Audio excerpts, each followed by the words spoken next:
தாய் தமிழ் உறவுகளுக்கு வணக்கம். புதிய போப்பாண்டவர் யார்? போப் பிரான்சிஸ் அவர்கள் உடல் நலம் குன்றி மருத்துவமனையில் உள்ளார். அவருடைய உடல்நிலை கவலைக்கிடமாக உள்ளது. புதிய போப்பாண்டவர் யார் என்ற கேள்வி எழுந்துள்ளது.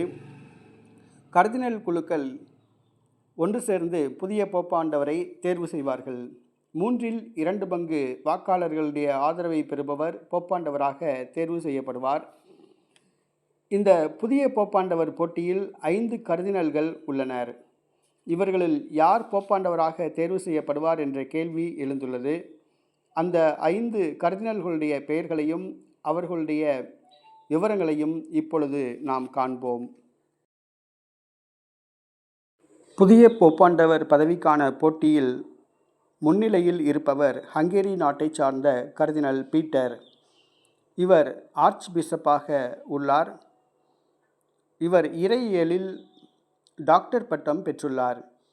2005ஆம் ஆண்டு 2013ஆம் ஆண்டு நடைபெற்ற போப்பாண்டவர் தேர்தலில் இவர் வாக்குரிமை பெற்றவர். ஐரோப்பிய ஆலயங்களின் முன்னணி தலைவராக உள்ளார். 35வது வயதில் இவர் தியாலஜி பேராசிரியராக பணியாற்றியுள்ளார். இவருக்கு 6 மொழிகள் தெரியும். லத்தீனில் இவர் கைதேர்ந்தவர். இவர் திருச்சபை சட்டத்தில் திறமையானவர் என்று கூறப்படுகிறது. புதிய போப்பாண்டவர் போட்டியில் 2வது இடத்தில் இருப்பவர் ஆசிய நாட்டை சார்ந்த பிலிப்பைன்ஸ் நாட்டை சார்ந்த லூயிஸ் ஆண்டனி. இவர் போப் பிரான்சிஸ் அவர்களுடைய நண்பர் ஆவார். இவர் மணிலாவின் முன்னாள் பேராயர். இறையியலில் டாக்டர் பட்டம் பெற்றுள்ளார். 2013ஆம் ஆண்டு நடைபெற்ற போப்பாண்டவர் தேர்தலில் இவர் வாக்காளர். மக்களோடு தொடர்பில் உள்ளவர். மிகவும் தாழ்ச்சியானவர். இவர் ஒரு யூடியூப் நட்சத்திரம் என்று சொல்லலாம். யூடியூபில் இவருடைய பிரசங்கங்கள் பிரபலமானவை. பிரசங்கம் வைத்து கொண்டிருக்கும் பொழுதே இவர் கதறி அழுது விடுவார். இவர் யூடியூப் ஸ்டார் என்று சொல்லலாம். புதிய போப்பாண்டவர் போட்டியில் 3வது இடத்தில் இருப்பவர் இத்தாலி நாட்டை சார்ந்த கர்தினல் பியட்ரோ பரோலின். இவர் திருச்சபை சட்டத்தில் டாக்டர் பட்டம் பெற்றுள்ளார். உலக நாடுகளோடு வத்திக்கானுக்கு நட்புறவை ஏற்படுத்தியவர். குறிப்பாக சீனாவுடன் வத்திக்கானுடன் நட்புறவை ஏற்படுத்தியவர். போப் பிரான்சிஸ் அவர்களுடைய நெருங்கிய நண்பராக உள்ளார். இவர் இத்தாலி நாட்டை சார்ந்தவர்.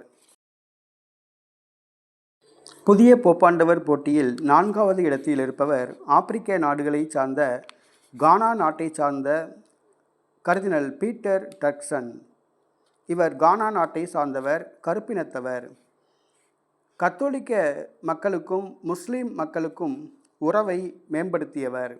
ஏனென்று சொன்னால் ஆப்பிரிக்காவில் கத்தோலிக்கர்களுக்கும் முஸ்லீம்களுக்கும் பிரச்சனைகள் இருந்து கொண்டே இருக்கிறது. இருவருக்கும் இடையே சுமூகமான நட்பை ஏற்படுத்துவதில் முயற்சி மேற்கொண்டவர் கானா நாட்டை சார்ந்த கருப்பினத்தை சார்ந்த கர்தினல் பீட்டர் டர்க்சன். இவர் ஏழ்மையில் வாழ்ந்தவர். இவர் பள்ளி படிப்பு படிக்கும் பொழுது தன்னுடைய தாயாரோடு இணைந்து வாழைப்பழம், ஆரஞ்சு பழங்களை தலையில் கூடையாக சுமந்து தெருக்களில் சென்று விற்றவர். ஏழ்மை நிலையில் இருந்த இவரை ஆண்டவர் கர்தினல் நிலைக்கு உயர்த்தியுள்ளார். போப்பாண்டவர் போட்டியில் 4வது இடத்தில் உள்ளார்.